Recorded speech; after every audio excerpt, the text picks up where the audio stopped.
Hello, everybody. Planets are gathering together, changing signs, changing nakshatras, coming into conjunctions and oppositions. That is going to be the major theme of May 2019, getting ready for confrontation in June of 2019. How does this affect? What do we need to watch out for?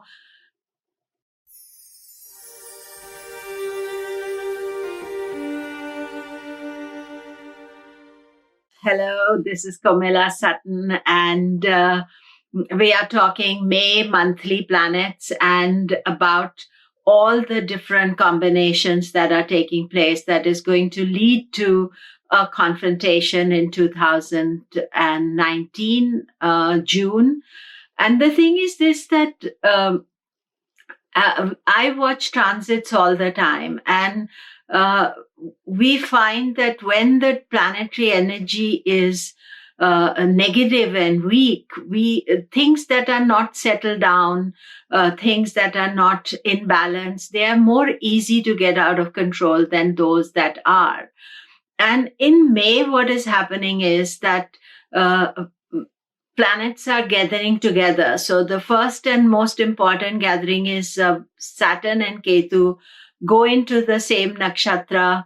I've made separate videos about both these, Saturn and Ketu, so you can see. So Saturn retrogrades, Ketu goes into the same nakshatra, and then they start retrograding. Then Mars changes signs, and Mars will go into Gemini, where Rahu is already there, and will oppose Saturn and Ketu.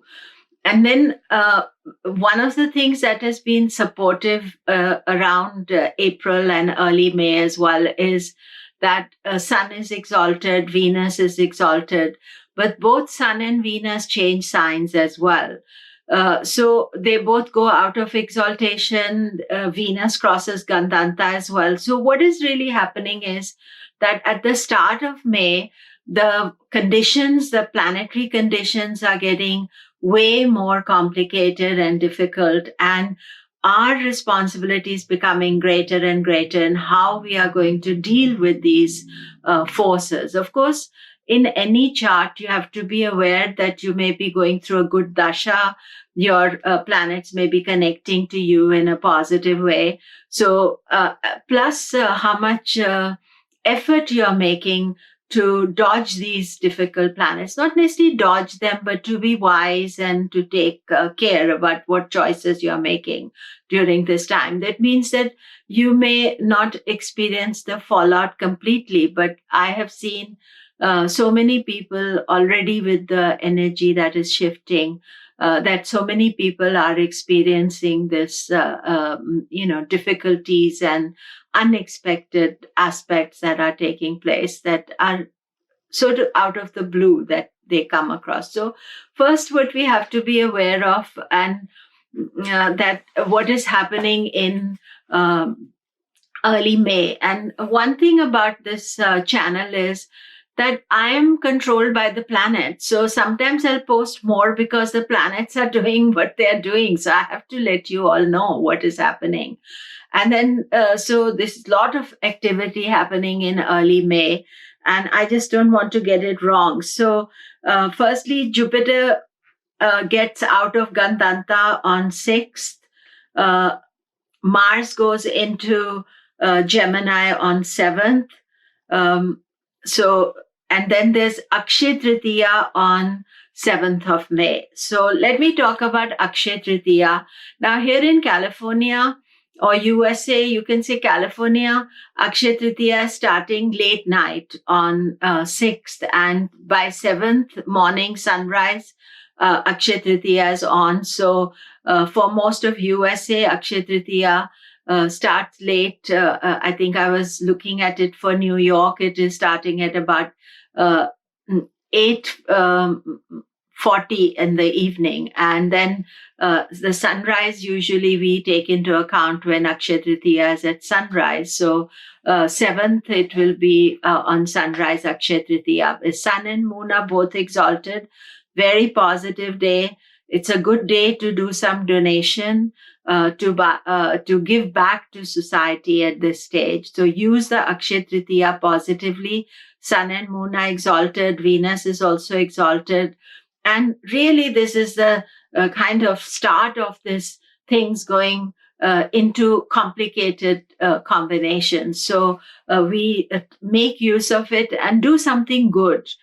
You can buy things, you can buy gold, you can buy good stuff, but alongside with it, give something back to society. A lot of pujas and festivals are happening around that time.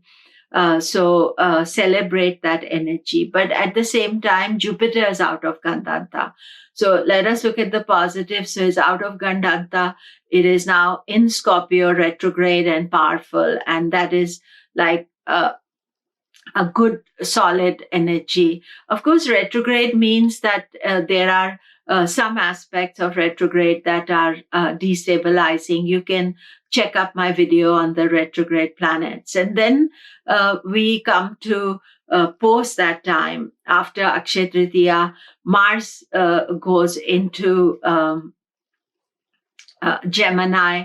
And just before that, on 3rd, I was seeing, 3rd of May to 18th of May, Mercury is in Aries. So Mercury has lost its retrogression, its debilitation, and now it is in Aries, starting a new cycle, enthusiastic. And Mars and Mercury will be exchanging signs with each other from 7th of May.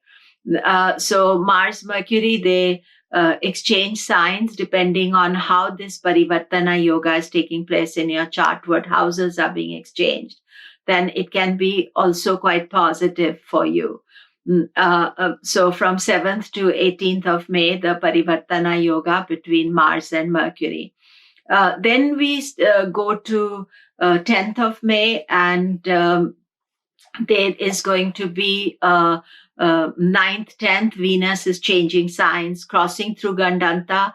On 10th of May, Venus will be in Aries as well, so no longer exalted. So we lose one support element. And then on 14th of May, Sun goes out of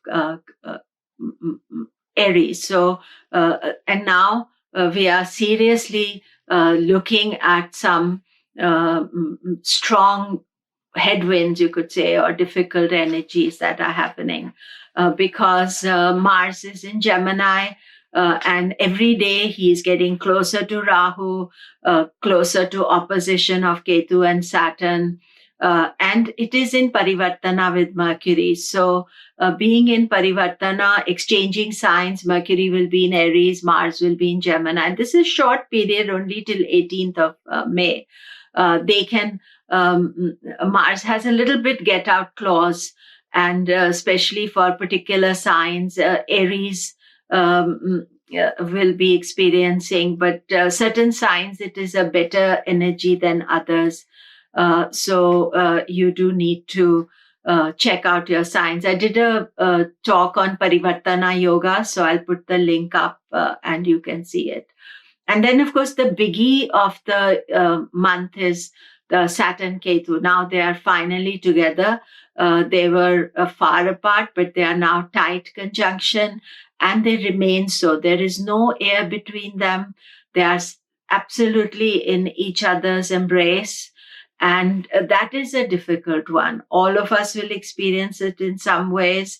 And that starts from the 6th of May.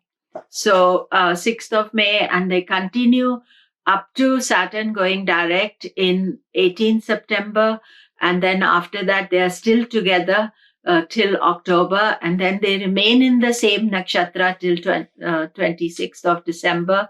And then they remain in the same sign till 25th of January, when Saturn leaves Sagittarius. So this is a long conjunction, complicated things happening, and we need to be aware of it.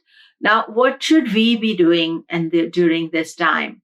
The main thing is this, that you can't stop living life. You have to do things, that daily stuff. But we just need to be conscious that this is not the best time of the year. This is not the time when our wishes and fulfillments will happen.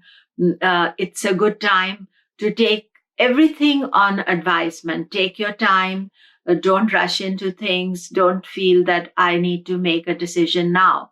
Waiting for a couple of months is not going to be negative, because what fallout you receive is more difficult. So what I personally do is I'm extra cautious. If I'm going somewhere also, I will be going for conferences, and I travel and do things, but I take out good auspicious time, Mahurata, and I'm conscious. And I would advise you also to be very aware, and to know that these planets are disruptive, and that the fact is that very often they disrupt. They're not uncommon. Every year there is a period when it's disruptive. But this Saturn Ketu, and then Mars Rahu together, this is volatile. And especially Saturn Ketu in Sagittarius is not so good for religious, spiritual areas. And there's a lot of anger and protest and terrorism connected with these combinations.